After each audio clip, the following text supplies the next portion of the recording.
Bonjour à tous.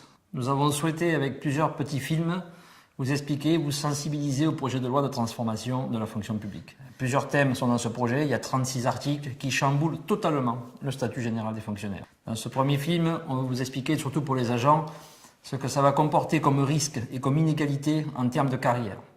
Aujourd'hui, quand on veut une promotion, un avancement, une mutation, une mobilité, il y a des commissions administratives paritaires où les agents, par le biais de leurs représentants légitimement élus, ce qu'on appelle les organisations syndicales représentatives, peuvent discuter avec l'administration. Ce sont les commissions administratives paritaires.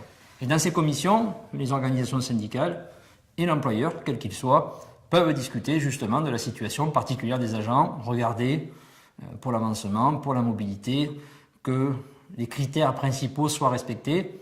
Et ça permet aussi, parfois, de prendre en compte des situations particulières, des problèmes sociaux, des problèmes familiaux, des problèmes de santé. Et c'est dans cette instance où les organisations syndicales, qui n'ont pas, bien sûr, le pouvoir de décider qui sera muté et promu, peuvent en tout cas discuter avec l'administration. Et l'administration a intérêt à garder ces commissions administratives paritaires parce qu'elles construisent le dialogue social.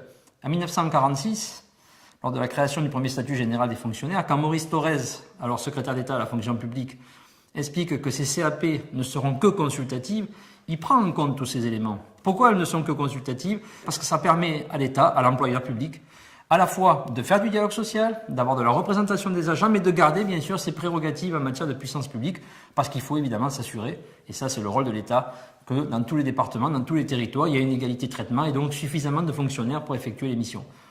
Si on remplaçait ces commissions administratives paritaires, comme veut la loi, par des règles souples de gestion, par un barème totalement inhumain, où on compterait les points suivant si on est marié avec des enfants, etc., etc., il n'y aura plus ce que permet la commission paritaire, cette granularité qui permet d'évoquer les situations individuelles et de se dire que le fonctionnaire, c'est avant tout un être humain, un agent, et pas simplement un numéro qu'on déplace partout. Donc on encourage, puisque la discussion en ce moment est au Parlement, tous les parlementaires à bien réfléchir à ça. Force ouvrière demande le maintien de toutes les prérogatives des CAP.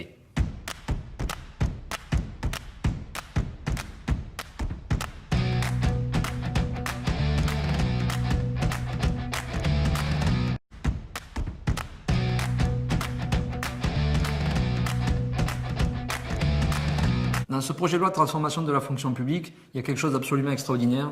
Le gouvernement veut supprimer la seule instance, la seule, où on peut traiter de la santé et de la sécurité au travail des fonctionnaires et agents publics, ce qu'on appelle le CHSCT, le Comité d'hygiène, santé et sécurité au travail. Bien sûr, il se place dans la même perspective que la loi travail, les ordonnances Macron. Il faut une seule instance, donc il faudrait fusionner le comité technique et le CHSCT. Mais dans le contexte que nous vivons, avec certains corps de fonctionnaires, nous avons énormément de suicides malheureusement, avec des restructurations permanentes, avec des suppressions de postes qui vont entraîner à nouveau des nouvelles missions, avec la volonté de privatiser des missions, de déplacer des fonctionnaires, de leur proposer des ruptures conventionnelles, des indemnités de départ volontaire, etc. Donc quelque chose qui va perturber fortement l'activité professionnelle et bien sûr les agents. Nous, on le dit très clairement à Force ouvrière, supprimer le CHSCT, c'est mettre en péril la santé des agents, leur sécurité dans certains contextes. Et c'est pas, on nous dit dans cette loi, vous inquiétez pas, l'instance regroupant et unifiant tout ça pourra, dans certains cas, seulement quand il y a plus de 300 agents dans un service, avoir une formation spécialisée dédiée à la santé et sécurité au travail. Et dans le même temps, on nous dit, ce seront les mêmes personnels titulaires qui siégeront à l'instance unique et à la formation spécialisée.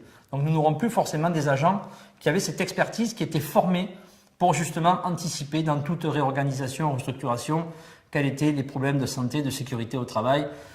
Et on sait que ces problématiques sont très larges. Et dans le même temps, le projet de loi veut évoquer la médecine de prévention. Vous voyez, tout un contexte où on nous dit aujourd'hui, on va avoir des problèmes, on va avoir des restructurations, on va avoir des mobilités forcées, on va avoir des agents qui vont perdre des missions.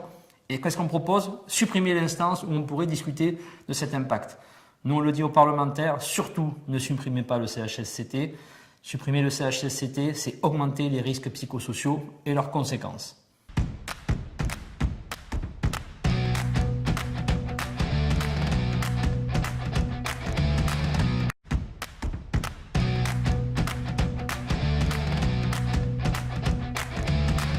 La loi de transformation de la fonction publique n'a qu'un seul objet, c'est de mettre en place des outils RH afin de régler le problème de la suppression des postes, de l'externalisation vers le privé et de la réorganisation des services au sein de la fonction publique. Demain, la fonction publique ne sera plus une fonction publique de l'État, ni territoriale, ni hospitalière. La fonction publique, demain, elle sera privatisée. Le gouvernement n'a qu'une seule volonté, c'est de déplacer des missions de service public et les donner au privé. Pour ce faire, il a deux solutions. Reclasser les fonctionnaires dans des services de proximité, quand il n'a pas la possibilité de le faire département ministériel par département ministériel, il va le faire en interministériel, et s'il ne peut pas, et si la mission part définitivement vers le privé, quelle que soit la durée, il demandera aux fonctionnaires de suivre la mission. Le problème se pose à un fonctionnaire qui part avec sa mission dans le privé.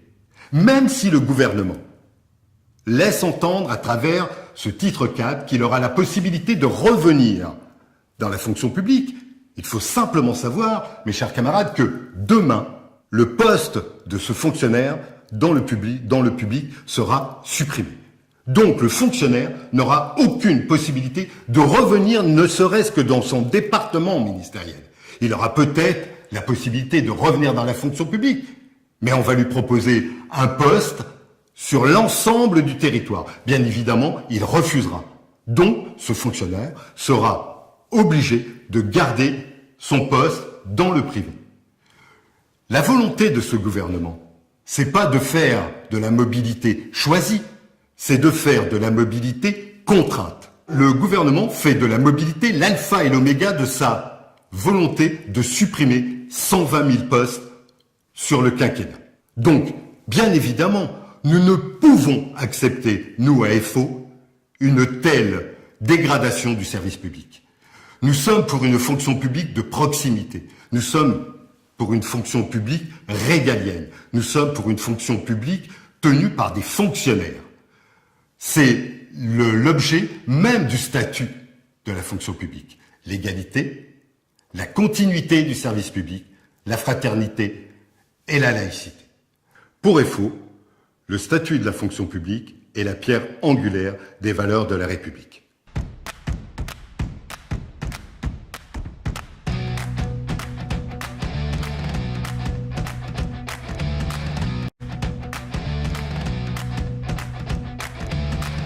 Un des troisièmes points de cette loi, un point essentiel, qui veut changer le modèle social français, c'est de dire demain, pour exercer des missions de service public, on ne veut plus de fonctionnaires, on recrutera des contractuels.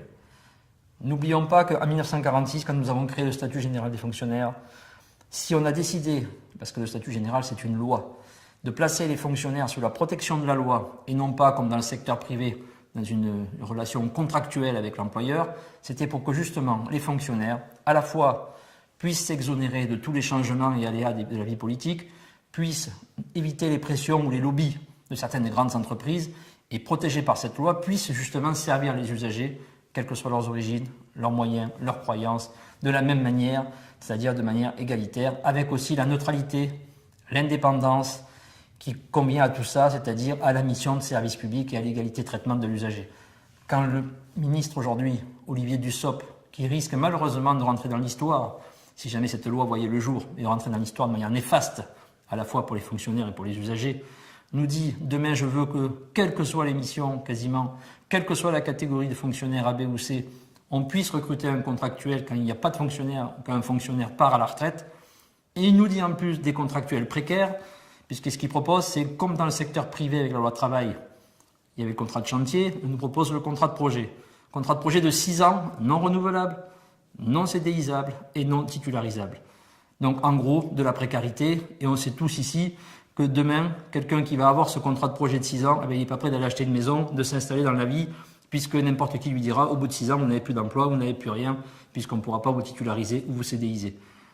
Donc à la fois, bien sûr, il y a le côté précaire de cet emploi, mais à la fois, il y a surtout, ne l'oublions pas, le fait que le statut général des fonctionnaires, ça porte les valeurs de la République, ça protège le fonctionnaire, mais ça protège surtout l'usager, qui demain pourrait se retrouver dans un clientélisme forcé.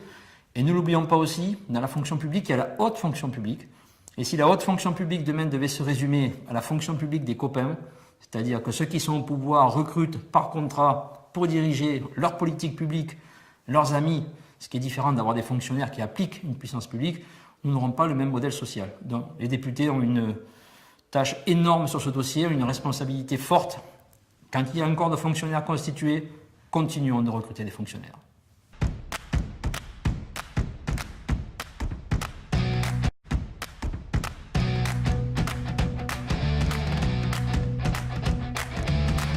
Chers camarades, chers collègues, le titre 2, prévu dans le projet de réforme de la loi de la fonction publique, attaque de façon inadmissible le statut de la fonction publique. En effet, préparer le recours aux contractuels dans nos 3 versants met en cause les principes fondamentaux du service public. Le gouvernement, avec ses projets de mission, qui permettent de recruter pour 6 ans, quelqu'un extérieur à la fonction publique, donc quelqu'un qui n'a pas réussi son concours pour pouvoir accéder à un emploi de la fonction publique, autorise totalement le recours à des agents du secteur privé, et ce recours systématique permettra à terme la destruction, et c'est le souhait de ce gouvernement, la destruction du service public. Que dire de ce titre qui prévoit le recrutement d'agents contractuels à temps non complet dans les collectivités territoriales de moins de 1000 habitants? Prendre l'exemple d'un agent qui fait, dans la fonction publique territoriale, un salaire moyen de 1 400 €.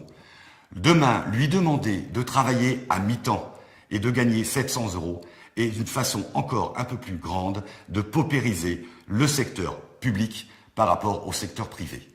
Si je reviens au secteur donc de contractualisation, des cadres supérieurs, que ça soit dans la territoriale, dans l'hospitalière ou dans l'État, il faut quand même constater, mes chers camarades, que en tout état de cause, les agents qui exercent actuellement ont eu une formation et sont tout à fait en capacité de pouvoir exercer ces missions. S'il y avait véritablement un besoin très spécifique, nécessitant une technicité très importante, nous pourrions continuer à travailler comme cela se faisait par le passé et d'avoir recours sous forme non pas de délégation de service public parce que cela est totalement antinomique avec les valeurs de force ouvrière, mais d'avoir recours dans le cadre d'un marché sur une période donnée, un recours à une société spécialisée dans tel ou tel chantier. D'avoir recours, tel que le prévoit ce titre 2, systématiquement à la contractualisation, est une façon, à tous les niveaux, d'attaquer la fonction publique, quelle qu'elle soit, car cela veut dire que ces agents recrutés sur des contrats n'auront pas les mains libres à un moment donné pour pouvoir exercer leur droit de retrait à quelque niveau que ce soit sur les projets et sur les volontés des édiles, qu'ils soient à tous niveaux, municipaux, au niveau des hôpitaux ou voire au niveau de l'État. Voilà, c'est la raison pour laquelle, à Force ouvrière, nous nous battrons contre ce titre 2, qui est un coin mis dans les statuts de la fonction publique et qui permettra, s'il devait passer en l'état, la destruction et qui, plus tard, fera qu'un jour, on ira à l'hôpital avec sa carte bleue plutôt que sa carte verte pour avoir des soins et on ne considérera plus le patient, mais on l'appellera le client. Et ça, nous ne pouvons pas l'accepter à Force ouvrière. Voilà, c'est toutes ces raisons qui font que nous sommes contre le recours à la contractualisation sur l'ensemble des 3 versants de la fonction publique et nous combattrons contre ce titre 2.